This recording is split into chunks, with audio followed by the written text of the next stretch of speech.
Hello, I'm Noel. I'm a psychotherapist. Welcome to my YouTube channel. Do subscribe while you're here.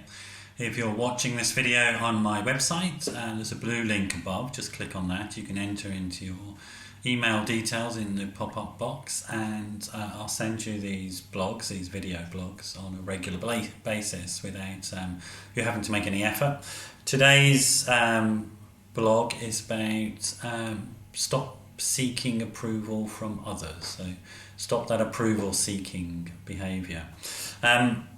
So a little bit of history and neuroscience for you. We're social animals. I've said this a lot in these videos. In an evolutionary sense, that means that we survived very well historically, particularly when we didn't have a lot of technology around us, where we hadn't defeated or won the battle of survival. These days we have won that battle on the whole. But in way back when, our caveman times, I suppose, we needed to band together to protect ourselves against the many threats that existed, and also to break down the tasks of finding food and so on. So it made sense to band together and overcome our fear of each other. Over hundreds of thousands of years that humans have been around, that's rewired our brain and our social makeup so that we're very aversive to disapproval and rejection from others.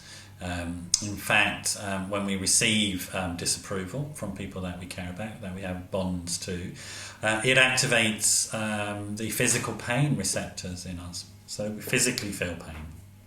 It's a real thing. But we're no longer, as I said, in that situation now where our survival depends on a close-knit group, of very small group of people around us in a hostile environment. We're not in that anymore. And we can go from that in current situations into approval-seeking behaviour, where we start to downplay our own view of things, not wanting to rock the boat at work or in our relationships, denying our own point of view, being overly complimentary towards people, ingratiating ourselves to people when actually we're just trying to avoid them telling us off. Is the real motivation, not because we actually believe what we're saying to the person. So it's a form of manipulation and dishonesty, to not standing up for ourselves when something wrong has happened, which can lead to us being severely damaged through bullying, etc., and not putting our own sort of needs first.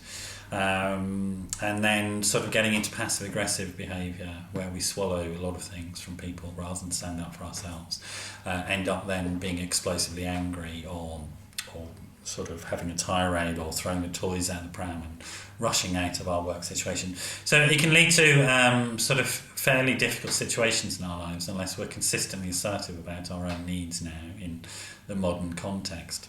So there are some things you can do about that if you think that you've moved into that sort of more approval seeking rather than just wanting to be, a part of a team, which is a good thing at work. It's also a good thing in your family life and your private life, to be part of a team that is sort of working together well, or a partnership that's working together well.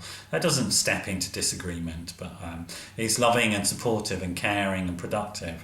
That's a good aspiration to have, but if that comes at the cost of your own self, that's not a good thing to be involved with at all.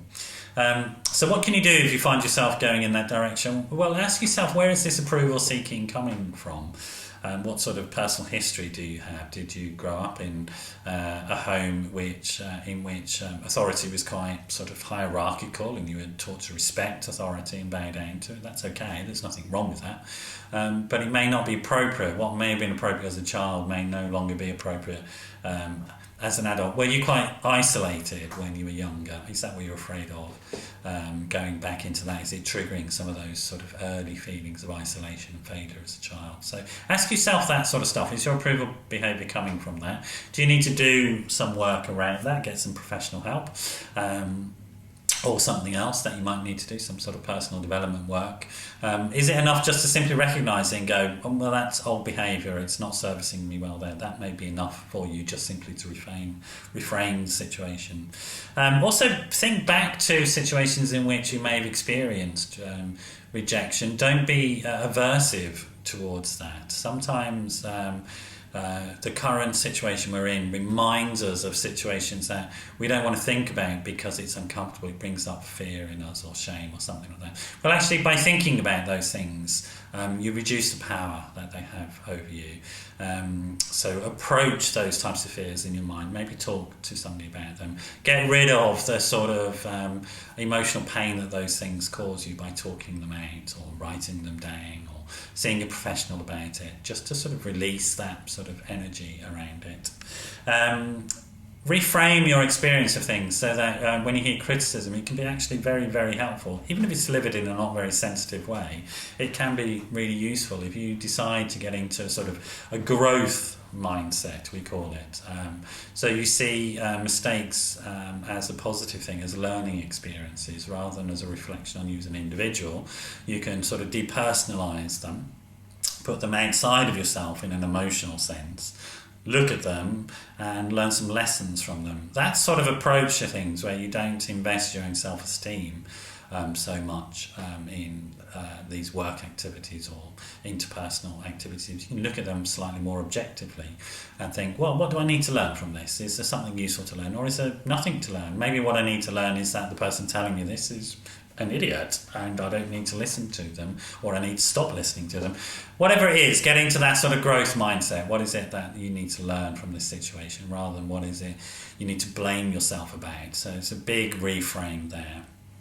And then just moving on, thinking about things as a process, not an outcome.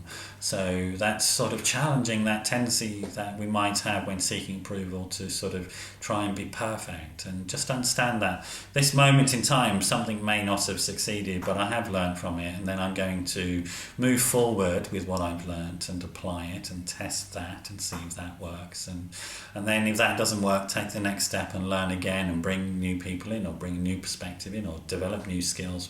That sort of learning, that it's always a process. Nothing is ever finished. I mean, it's a saying that we have in the arts, that, you know, a painter, if you ask an artist about their painting and say, when did you finish it? They often will say it's not finished. That's just where I decided to stop. That I could have worked on that particular artwork for forever. And that's your life, right? You get to work on it forever. Don't think of your life as finished or ended. Don't think of your situation as finished or ended. Constantly looking at how it can grow and develop, how you can grow and develop. Those types of things will move you away from sort of seeking other people's approval in a negative sense, and more into a collaboration with other people, like-minded people, peer-to-peer, eye-to-eye, adult-to-adult type relationships. Hope that's been useful. I hope you do come back again another time. It's been great to have you here with me today, and bye-bye for now.